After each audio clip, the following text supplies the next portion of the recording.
He said, I don't give a if Pac gotta die. I don't give a if Big gotta die. I wasn't the only one that heard him say it. And to be honest with the God, I saw the check. But I don't know where the check came from.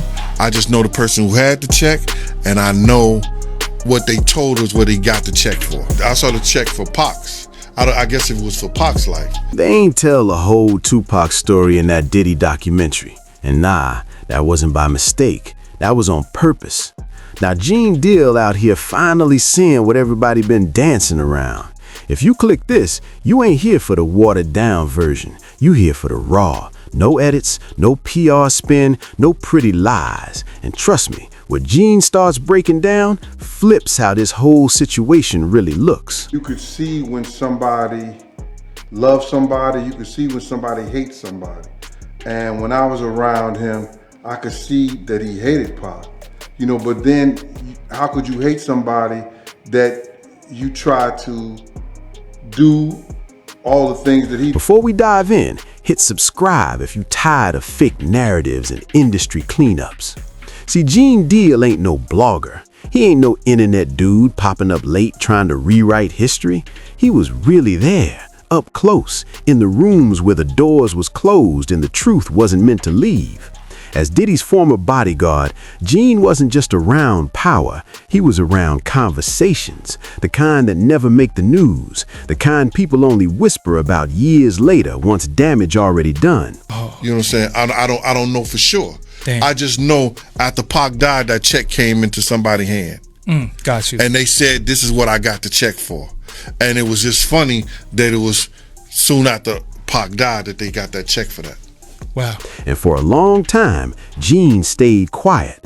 That silence meant something, because when someone that close don't talk, you gotta pay attention when they finally do. Lately, Gene ain't been chasing clout or screaming for attention. He ain't emotional, he ain't reckless, he just been filling in the blanks, adding pieces they conveniently left out. And the moment he started talking about Tupac, the whole energy changed. Dude, like, remember Pac had that Versace shirt on, that yellow Versace shirt on. Puff went and bought a yellow Versace shirt. All the girls that Pac used to date or was seen or people thought they date, from Sally Richardson to his baby mother, Sarah. He went after them. You understand? It ain't dramatic, it ain't bitter. It's more like, y'all don't really understand how this felt back then. And when he said that, everybody leaned in. Because the Pac story we always hear is either legend or lunacy, hero or loose cannon. And Gene basically saying it wasn't that simple. He never claimed he knew everything. That's key. He ain't acting like some gatekeeper of secrets. He talks about vibes, energy, the way rooms felt when certain people walked in. Just check this out, man. And it goes so deep, whereas that they pattern the bad boy sound and the bad boy music out of what Pac was doing. You know, when Pac did I Get Around, Biggie went from partying bullshit to I'm a player. You know, I'm a player. You know, he did a great job at it. But you know, that was that Pac formula. It went on after his death. From Gene's view, Pac wasn't just reacting to headlines or paranoia. He was responding to stuff that didn't sit right behind the scenes, things that wasn't public but was felt. There were conversations happening that never hit the records, tension that don't fit clean into that East versus West story they sold us later. Go back and study. Study why I would be mad when half of the major New York rappers, or they managers, or they agents, or they somebody was there when I got shot. And nobody couldn't give me no information. Just study that. Study how partying bullshit was me before I met Biggie. You don't hear my style in this rap. Study how after I met Biggie, Ready to Die come out, his whole style changed. Study. And Gene real careful with how he says it, always framing it as his experience, his perspective. And that's why people listening. Because when somebody don't name names, but still point to something being off, it make you think. Gene basically saying Pac wasn't losing it. He was reacting to shifts, relationships changing, trust getting thin, motives getting murky. No accusations, no hard claims, just perspective. Did they talk? Yeah, they talked. I seen Pac talk to Puff after that Quad Studio thing. Shortly after midnight, 12:25 a.m. on Wednesday morning, Tupac Shakur was shot 5 times in the lobby of this Manhattan building right behind me. We was in the Roxy. Pac arm was in a sling. Pac arm was in a sling or something like that. A dude lit a cigarette for Pac. And sometimes, perspective is the most dangerous thing to a clean, comfortable storyline. What made Gene Deal's words hit wasn't no shock or wild claims. It was how he said it. He ain't sound like somebody discovering something new. He sounded like somebody who finally stopped biting his tongue after holding it for years. Gene been saying this over and over. Pac wasn't moving confused. He wasn't paranoid. From where Gene was standing, Pac was reacting to patterns, loyalty shifting, people moving different, energy not matching the words coming out their mouth. Pac was sharp. He peeped everything. Who stopped calling back, who started sending messages through other people, who suddenly ain't want to talk face to face once tension got thick. That type of stuff don't make documentaries, but when you live in it, that's what matters most. Study why I would be mad. Study how when Wu-Tang got their chain snatched at 6'6" Dukes, I not only found who did it, but gave them the message that if they want to see that did it, they can see them. 4 issues later, half of New Yorkers commenting on me getting shot. And before, they was all like, we didn't see nothing. In the first issue, read it, Vibe viewers. Nobody seen shit. Gene hinted that Pac started feeling boxed in by narratives, stories being told about him instead of with him. And when Pac felt decisions being made without his voice, that frustration wasn't ego, that was betrayal. That was realizing people you trusted ain't moving how they used to. What really caught people off guard was Gene implying this wasn't about one moment. It was a build-up, little things stacking up, moments that didn't sit right, stuff you couldn't prove back then, but you could feel it in your chest. And Gene real careful with it. He don't say Pac knew some big secret. He don't say it was all plotted. He puts it like this: Pac was reading the room, and the room had changed.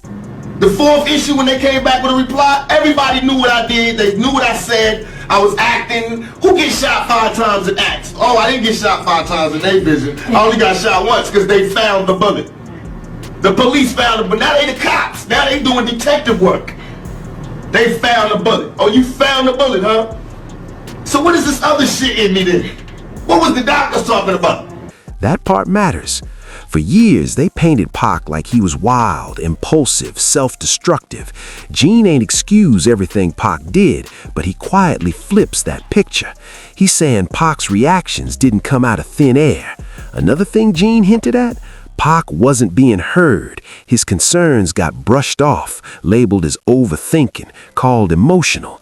And according to Gene, that just pushed Pac further away, made him feel like he had to turn the volume up just to be noticed. None of this proves nothing. Gene never claims it does, but it reframes Pac, not as somebody creating chaos, but somebody reacting to pressure. Pac, please don't kill me. Please don't take me out the game. I ain't gonna kill you. We was in the Roxy downtown. Him and Puff was talking like they was talking. Yeah. So it's a crazy dynamics, but it is what it is, bro. And once fans heard that, the story stopped feeling random and started feeling unfinished.